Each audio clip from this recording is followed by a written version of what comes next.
Me hicieron líder de proyecto. ¿Qué hago? Paso número 5. Define un código de ética y respétalo. Acompáñame. Ok, esta es la historia del Posteca Traigo Prisa. ¿En dónde se desarrolla esta historia? En la antigua Tenochtitlan. La antigua Tenochtitlan fue la primera ciudad que se fundó en el Valle de México. Fue fundada por los mexicas o aztecas, ¿no? Si no eres mexicano a lo mejor no los ubicas muy bien, pero bueno, para todos los mexicanos era, digamos, un mexica o un azteca, podemos llamarle de la misma forma. Había varias clases sociales, si se acuerdan. Estaba el Tlatoani, que era, digamos, el rey, luego estaban los nobles, los sacerdotes, y después estaban los pochtecas. Los pochtecas, si recuerdan, eran agricultores. Entonces, esta es la historia de uno de esos agricultores, y vamos a llamarle, para, digamos, guardar el anonimato, el Posteca Traigo Prisa. Vamos a llamarle simplemente así. ¿Y qué era lo que pasaba con el Posteca Traigo Prisa? Que normalmente dejaba todo hasta el final, y cuando ya se acercaban los 15 años de su hija, faltaban 10 meses para que llegara, digamos, la fecha, no había ahorrado dinero para la fiesta de su hija. Entonces se empezó a preocupar muchísimo. Dijo, ¿qué voy a hacer? O sea, ¿qué voy a hacer para que mi hija pueda tener su cumpleaños? Y más que nada, más que el cumpleaños, déjenme les digo que en México existen 2 celebraciones, a veces voy a decir 3 celebraciones, que no dejamos pasar los mexicanos. Uno es las bodas, obviamente. Las bodas, siempre dicen, vamos al bodorrio, ¿no? Porque siempre se celebra la boda, las bodas, los matrimonios. Otra cosa son los 15 años y otra cosa es los bautizos. Entonces, normalmente cuando vengan a México siempre los van a invitar a cualquiera de esas 3 celebraciones. Entonces, bueno, el punto es que, digamos, en ese tiempo pues, querían celebrarle eso. Era una parte muy importante en la cultura mexica, la parte de los 15 años, porque era precisamente el renacer de una niña hacia una mujer. Entonces, era un paso fundamental, era importante para la sociedad, pero también era importante para los dos, para la niña que iba a cumplir 15 años y para el Posteca Traigo Prisa. Entonces, ¿qué fue lo que hizo el Posteca Traigo Prisa? Pues se le ocurrió decir, bueno, normalmente había un concurso en el cual los agricultores, pues, que eran como los que hacían mayor investigación y hacían muchas pruebas en cuanto a los cultivos, se les daba un incentivo para que pudieran sacar obviamente más comida para la siguiente cosecha del siguiente año. Entonces se le ocurrió que digamos, podía entrar esa competencia. Ahora, ¿cuáles eran los requisitos de la competencia? Pues que él tuviera ciertos años de experiencia, en este caso eran 10 años de experiencia, y que pudiera tener ciertas habilidades o que yo hubiera hecho ciertas pruebas con ciertos cultivos. Ahora, ¿qué pasaba con él? Que andaba medio empolvadón, o sea, realmente no había hecho todas esas pruebas que le estaban pidiendo, pues no las había hecho, pero él dijo, ahora sí que se le hizo fácil, ¡tarán!, decir, no, pues voy a decir que sí hice esas investigaciones para entrar a la competencia. Entonces, ¿qué es lo que pasa? Que miente y genera algo que se llama o realmente actúa a través de algo que llamamos acto amoral. ¿Qué es un acto amoral? Es cuando nosotros rompemos o traspasamos nuestros propios valores. Los valores pueden ser personales, de la comunidad o de una congregación. Entonces, ¿qué es lo que pasa con el Posteca Traigo Prisa? Que, bueno, obtiene su gratificación instantánea. ¿Y eso qué quiere decir? Pues que le dan nuevamente el incentivo, porque pues era la persona que tenía más tiempo trabajando ahí.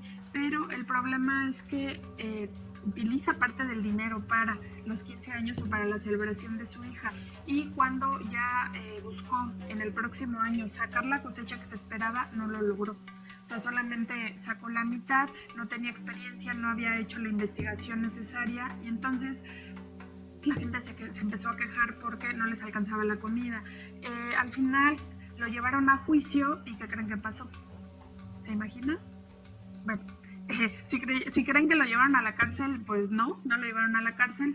En la antigua Tenochtitlan pasaba 2 cosas: o te torturaban o te mataban, y a este Posteca lo mataron, o sea, le dieron pena de muerte. Digamos, es un tema triste, pero digamos, es precisamente el ejemplo, y a lo mejor es un ejemplo extremista, pero claro, de lo que es una situación perder en cuestión de precisamente de la ética. Y entonces lo que vamos a ver son cuáles son las lecciones aprendidas de esta historia.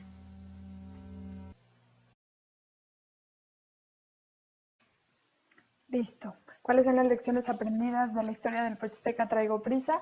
Bueno, una vez que la recompensa inmediata y las decisiones apresuradas normalmente traen resultados negativos. Dos, que cuando buscas solamente el bien personal, pero no te fijas en el bien común, entonces normalmente también tus resultados no son positivos.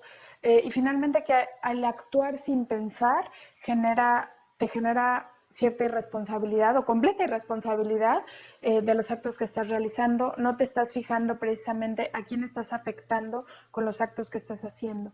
Entonces, vamos a ver qué podemos hacer al respecto.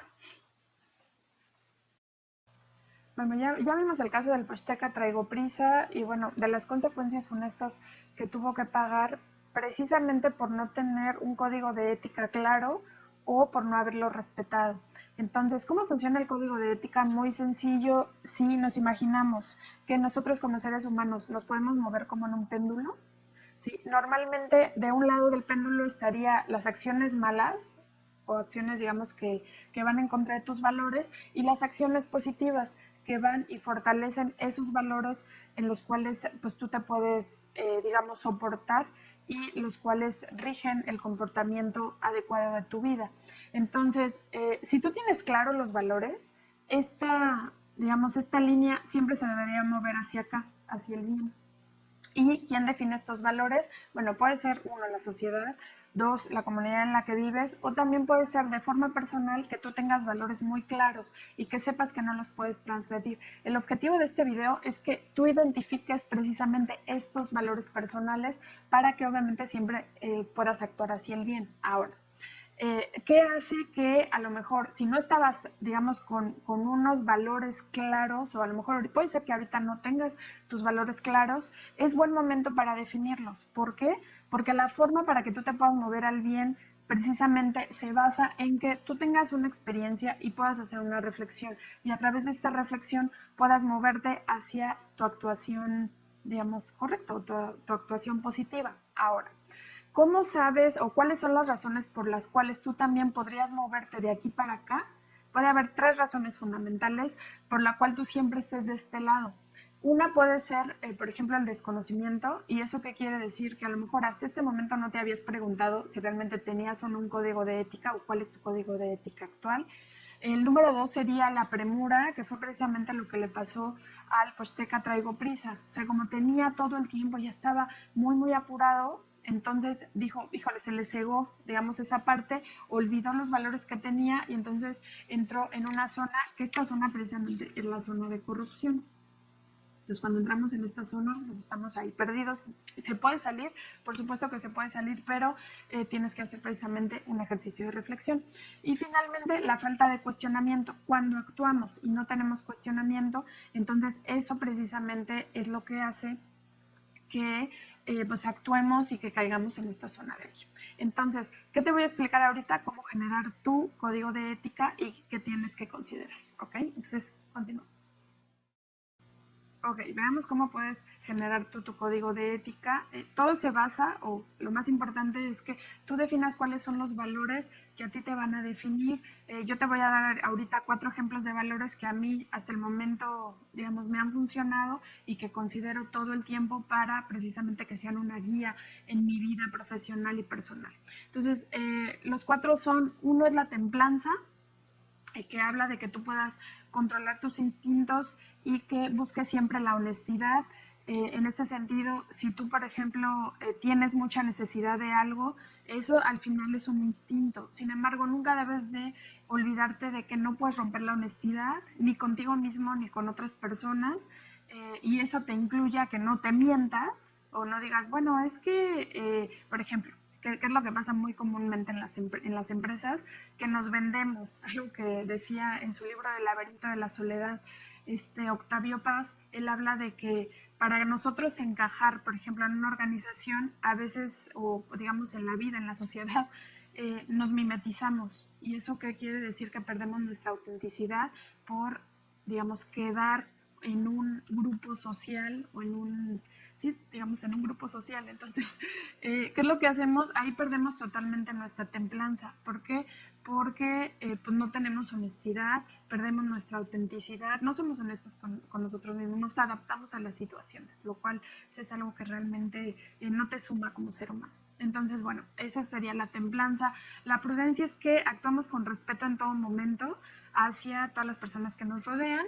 La fortaleza es pues que tengamos, esto habla mucho de la responsabilidad, o sea, que nosotros seamos responsables de nuestros actos y que sepamos que si estamos actuando mal, pues va a haber una consecuencia respecto a ese actuar que nosotros estamos teniendo. Entonces, digamos, está relacionado con eso. Y finalmente la justicia, que quiere estar relacionado con dar a cada quien lo que se merece de forma objetiva. Entonces, ahí es precisamente en donde entra el tema del ganar-ganar. Si nosotros no le damos a la gente lo que merece, entonces la gente siempre va a buscar, y esto es, digamos, una cuestión también que funciona y es claro en la gestión, cuando tú no le das a la gente justicia, y eso es el ganar-ganar, o sea, yo te doy, pero yo también, o sea, yo gano, pero tú también ganas, entonces la gente empieza a actuar de forma extraña. Si tú como líder de proyecto, ¿y por qué es importante, digamos, que generes estos valores?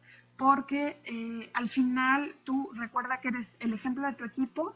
Dos, eres, digamos, si eres una persona responsable, vas a generar líderes y también gente que va a trabajar contigo, que comparte esa forma de ser responsable conforme a sus actos, y finalmente vas a generar ese contexto. Entonces vas a traer a tu vida y vas a traer a tu espacio de trabajo gente que comparte sus valores. Si tú eres responsable o puedes contratar gente, vas a poder precisamente contratar gente que sume, gente que comparta tus mismos valores. Si tú no tienes claros tus valores, ¿cómo vas a, digamos, escoger gente, digamos, que sea así?